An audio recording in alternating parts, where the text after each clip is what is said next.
அர்த்தத்துக்கும் தூரங்கள் கிடையாது. சொல்லாத காதல் எல்லாம் சொர்க்கத்தில் சேராது. எண்ணிக்கை தீர்ந்தாலும் முத்தங்கள் தீராது. எண்ணிக்கை பார்த்தாலே முத்தங்கள் ஆகாது. அனுபவமோ என் வீட்டு தோட்டத்தில் பூவெல்லாம் கேட்டுப்பார். என் வீட்டு ஜன்னல் கம்பி எல்லாமே கேட்டுப்பார்.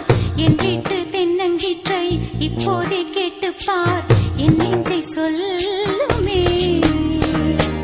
உன் வீட்டு தோட்டத்தில் பூவெல்லாம் கேட்டுப்பார். உன் வீட்டு ஜன்னல் கம்பி எல்லாமே கேட்டுப்பார். உன் வீட்டு தென்னங்கீற்றை ஒவ்வொன்றாய் கேட்டுப்பார். என் பேர் சொல்லுமே.